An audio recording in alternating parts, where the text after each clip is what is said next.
Like everyone else in the world, you've wanted to do things people say you shouldn't do. How many times in your life have you wanted to slap someone? Really, literally strike them? You can't even begin to count the times. Hundreds. Thousands. You're not exaggerating. You're not engaging in, whatchamacallit? Hyperbole? You're not engaging in hyperbole. Maybe the impulse flashed through your brain for only a moment, like lightning, when someone tried to skip ahead of you in line at the cafeteria. Then it was gone and replaced by the civilized thought, you can't do that, not out in public. But you've had the thought. It's not just you either. On TV, you hear about people in New York shoving each other out of the way for cabs. On TV, you see news stories about people stampeding over each other to get a much prized, heavily discounted Christmas gift. You imagine their teeth gritted in primal struggle as they compete for temporary control over things. Everyone wants to be top dog. Yes, you've wanted to slap the shit out of people. You've wanted to punch people too. Hell, at more than one point in your life, you've wanted to kill someone. Really, literally kill someone. That's not just an expression. Not hyperbole. No reason for shame. Everyone at least considers murder at some point, though few would readily admit it. There's a reason it's illegal. Why would there be a universal prohibition against it if there wasn't a universal yearning that had to be reined in? To be more specific, the urge has arisen 3 times so far in your 18 years. The first person you wanted to kill was your mother. You were 10 at the time. She'd assigned you the chore of cleaning the bathtub. You looked at the cylinder-shaped box of Ajax and noticed it said to call poison control if you ingested it. That's when you realized you had a weapon. Actually, the first thought you had was to use it against yourself.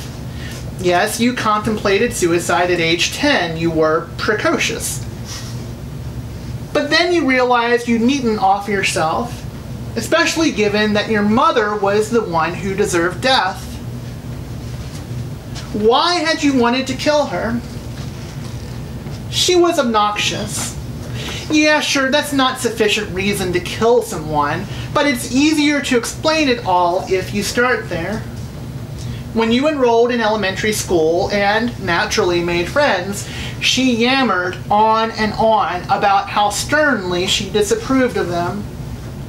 You were her precious little boy, and she wanted you all to herself. She was cruel. Okay, this is a little bit closer to a justification. When you were in middle school and taking sex ed, she told you that you'd never grow into much of a man. She told you that you'd never grow into much of a man because your father sure wasn't one. She told you that your father couldn't please her in bed, and so you'd never be able to please a woman either. She'd said, those sorts of things run in families. When she'd said things, she gestured toward your crotch. She was vile that way, offensive, filthy-minded, and yet by some bizarre twist, conservative Christian dogma managed to coexist with all the vulgarity in her head. She prevented you from going to the movies, saying they were a bad influence. She censored your reading material, weeding out anything she deemed too close to demonic. The Lord of the Rings was demonic. Zombie books were demonic. She went over your room with a fine-toothed comb for contraband. If she found what she was looking for, she confronted you about it. She screamed. She slapped. She never drank a drop of alcohol or, to your knowledge, indulged in drugs. No one in your family did such things, to your knowledge. But she was insane. aggressively insane. She was drunk on rage, and when the bender could no longer sustain itself, she crashed and awoke the next morning with a hangover of depression. She bitched about her dissatisfaction with her lot in life. You, your father, and your brother were trotted out as prosecution exhibits A, B, and C. She never shut up. You were her youngest child, and as you went into the latter years of high school, she seemed to grow ever more morose and overprotective. Tried to keep you to herself. She frowned on you leaving the house for any reason not connected to schoolwork. By then, your social skills were so rusty that, most of the time, you complied without argument. These are only a few of her crimes. What you've detailed so far is not frivolous, but even more will be revealed. After the totality of her transgressions are presented in detail, all will agree you were justified in wanting her dead. Hell, if the Pope had been aware of all her crimes, even he would have nodded his little beanied head with slow, grave resignation and declared, "Yes, that bitch has to die." And yet, you decided to spare her. You wanted her dead, but you didn't want to get caught. Besides, there were other ways to be rid of her. Maybe, you told yourself, you could leave the day you turned 18.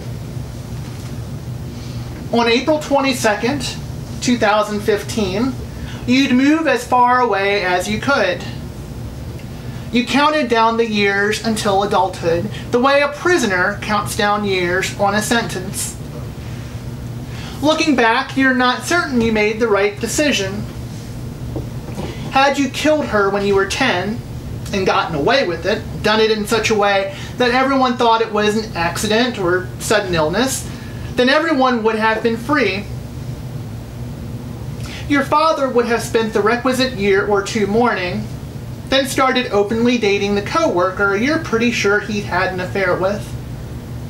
You have 3 older siblings, a brother 10 years older than you, a sister 13 years older than you, and a brother 15 years older than you.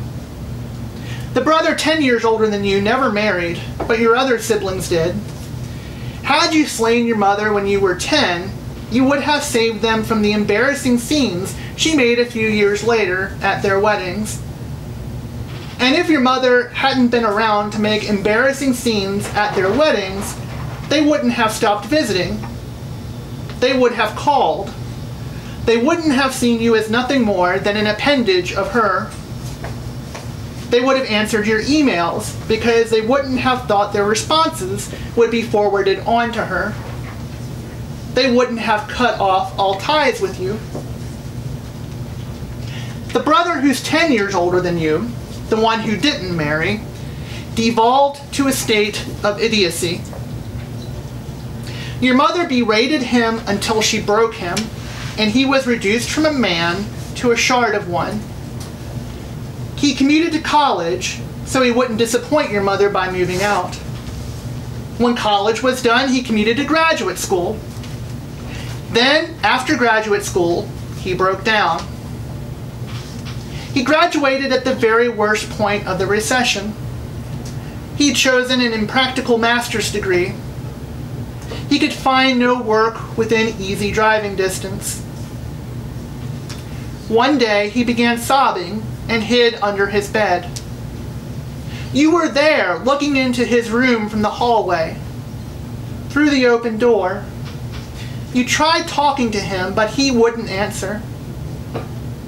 So what could you do except watch the whole thing with fascination? It is a fascinating thing to be there at the exact moment a mind crosses the threshold from precarious stability to full-blown madness. You imagine it's like watching a butterfly emerge from a cocoon.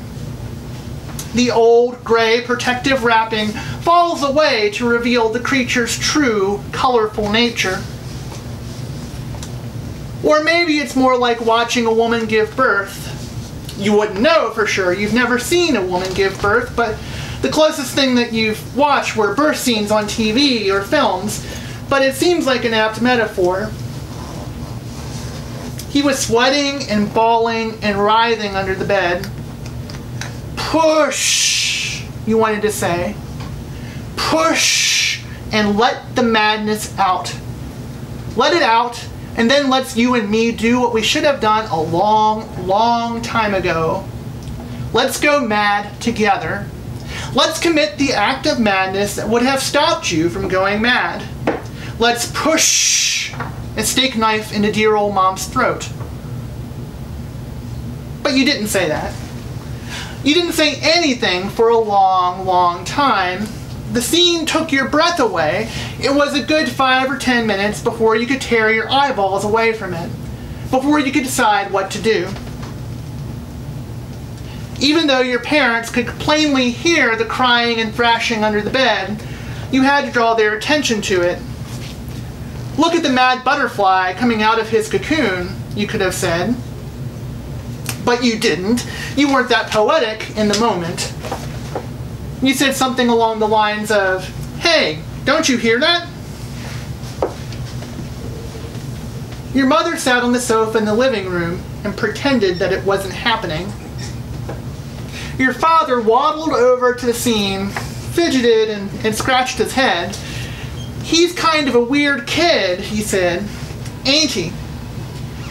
Dad was overwhelmed by it all. He'd spent too many years under your mother's thumb. He wasn't sure how to proceed without her permission. She decided to ignore the scene, and to do otherwise would contradict her. He didn't have the balls to contradict her. He was a softie. You wouldn't think he'd be that way given his background. Blue-collar hick all the way, worked on the assembly line at the Ford plant, but he was a blue-collar hick who happened to find his mother dead of a heart attack when he was 13. He told you about it once, how she was all blue and shit when he found her. You think that probably made him the way he is, all sensitive when it came to women. Kind of a doormat. Probably traumatized by the whole thing. Scared that if he ever had crosswords with a woman, she'd keel over on him. So he became a wimp. When he was in his early 20s in the Army, his buddies used to call him Ajax because your mother had gotten so pissed at him that she'd flung an Ajax container at him and nailed him in the forehead. That cut made a scar. But he never left her. He wasn't much of a role model for you now, was he? When he wasn't busy being a doormat, he was busy packing on the pounds with ice cream and candy, or living vicariously through the younger, more athletic men playing baseball on TV. Your brothers would have been better off if you'd killed your mother.